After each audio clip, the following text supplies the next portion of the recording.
My bad.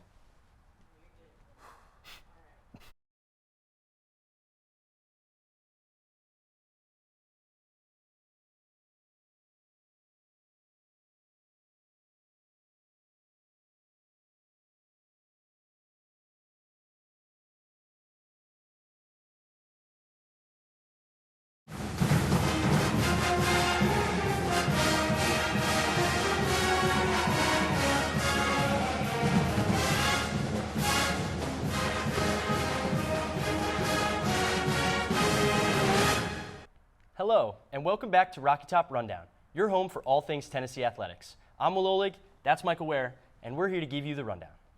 That's right, Will. It was an action-packed weekend for the Vols, so we have a lot to cover. Let's jump to Vol football, who took on the Mississippi State Bulldogs for their homecoming game on Saturday. We're going to kick things off early here in the first quarter, where Nico is going to fire deep downfield on 4th and 6 for a 34-yard touchdown to Squirrel White, putting up the Vols 7-0 early. Now later on, the Vols are going to find themselves in striking distance once again, but running back Dylan Sampson is rarely going to cough up the ball, and the Bulldogs get a red zone takeaway. However, the Vols would make up for it with the miscue to start the second quarter, as Nico's going to once again fire deep downfield into the hands of Dante Thornton Jr. for a 73-yard touchdown to put the Vols up double digits. The Bulldogs would then march down the field and respond with a 4th and goal 1-yard touchdown up the middle from running back Devon Booth.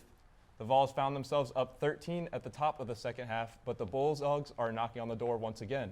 However, edge Jason Jenkins says, "Welcome to my house," stripping quarterback Michael Van Buren, and notches a crucial takeaway for the Vols. The turnover would put the Vols in prime position to put up points, and forget about what you thought about college kickers, because Max Gilbert kept the receipts as he drills the 51-yarder to put the Vols up 23-7. The Bulldogs kept fighting, though, as running back Johnny Daniels takes it out from 18 yards to cut the score deficit to 9. On the next possession, Dylan Sampson says, "Whatever you can do, I can do better," and takes it to the checkerboard for the 20th time this season and puts the Vols up 30-14. In the fourth, with time running out for State at this point, Omar Norman Lott sacks Van Buren to dance away from the Bulldogs and notch the Vols' 8th win of the season. While the Vols had a little bit of injury trouble, Michael, with Nico not starting the second half, Dylan Sampson was a little banged up. It seems like everybody's going to be good to play next week in Athens. What do you think about that? Yeah, for sure. That'll be huge. Georgia's a big game. Obviously, they just took a loss to Ole Miss. They're looking vulnerable, and we're going to walk in there and we're going to get a win and keep our college playoff football hopes alive. Yeah, let's hope, Michael. I hope. Yeah, I'd love to see that. But anyway, let's move on to the Lady Vols volleyball team. As they had a busy weekend, they took on 2 SEC opponents in LSU and Texas A&M Friday night. The Lady Vols had an all-around showing against the Tigers, producing on both sides of the net. Tennessee finished the match with 44 kills on .306 hitting, 40 assists, and 2 aces on offense. And the defense recorded 37 digs and 5 blocks, holding the Tigers to just .189 hitting. Graduate outside hitter Nina Chayish filled the stat sheet for the Lady Vols, tallying 9 kills, 7 digs, 2 blocks, and an assist, helping lead the team to their 5th sweep of the season.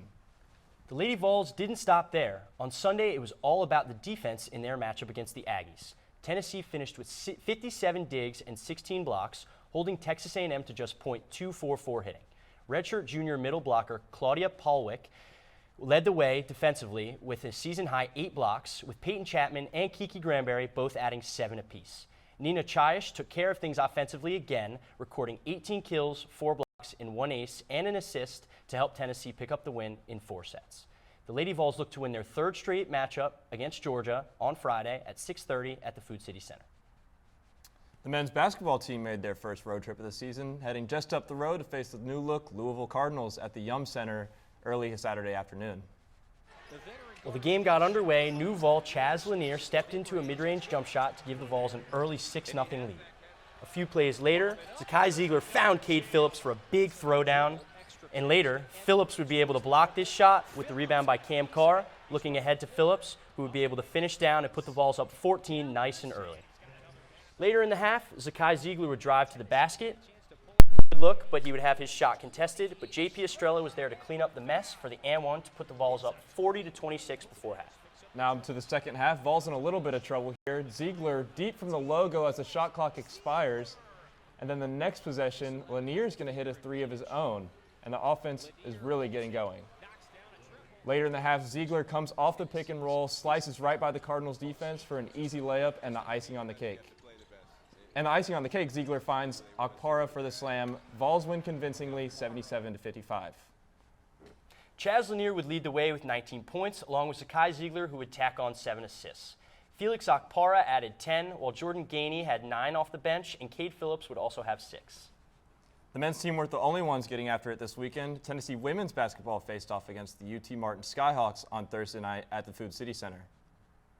The Lady Vols wasted no time getting started on offense, as Jewel Spear and Puckett both found their range on these early threes in the first quarter. Not long after Puckett poured in that three, she was also seen making a really nice move driving to the basket to put the Lady Vols up big heading into the second quarter. Kania Bond had her foot on the gas and was able to pave her way to the bucket there. And following suit with some handles of her own was guard Ruby Whitehorn and the nice finish. Now on to the second half. The Lady Vols able to spread out UT Martin and find the Arkansas transfer Samara Spencer for a go-ahead three. Speaking of transfers, former Miami forward Z Spearman able to work on the defender for a bucket as well. Now Whitehorn is able to put on a clamps clinic as the Lady Vols add to their lead in the latter half of this game. With no signs of slowing down, Talasia Cooper had some moves of her own as she lays it up and in. Not long after, Kania Boyd continues to pour it on as she connects from beyond the arc. With a little help from Latham and Whitehorn, Spencer's able to get another lay for the dagger, and the Lady Vols remain undefeated as they take down UT Martin 90-50. The Lady Vols just keep on dominating, and they look to keep their momentum going against an in-state opponent, MTSU, on Tuesday night at home. While we're on the topic of Lady Vols basketball, Lance handed over to our very own Chloe Notowich, who was able to get some insight from the mastermind herself, Coach Kim Caldwell. Kim Caldwell's journey to Tennessee is one of consistent success.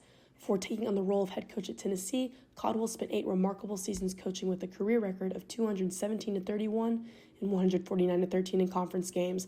Last year at Marshall, she guided the program to a 26-7 overall record and a 17-1 league finish that took them to the NCAA tournament, their first since 1997. There she earned D1 Rookie Coach of the Year award. And Caldwell's roots in basketball go deep.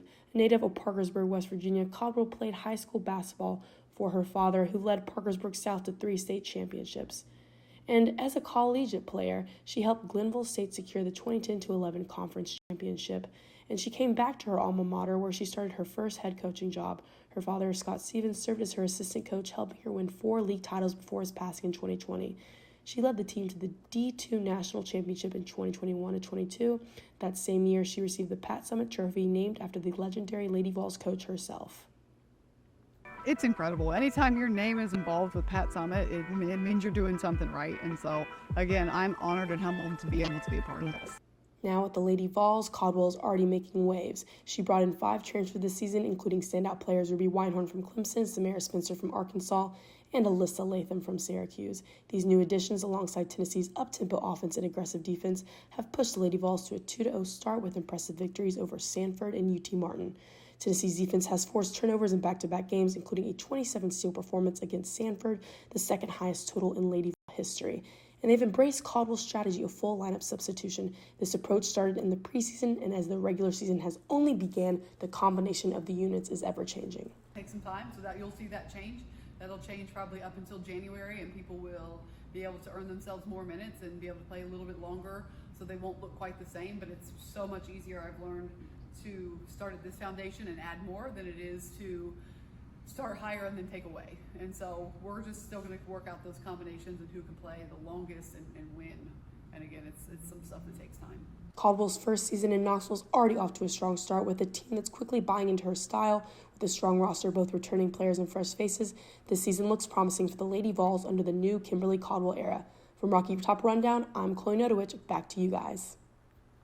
Thanks, Chloe. That's going to be all the time we have for this episode of Rocky Top Rundown. Until next time, I'm Michael Ware. And I'm Will Ohlig. Thank you guys for watching, and as always, go Vols.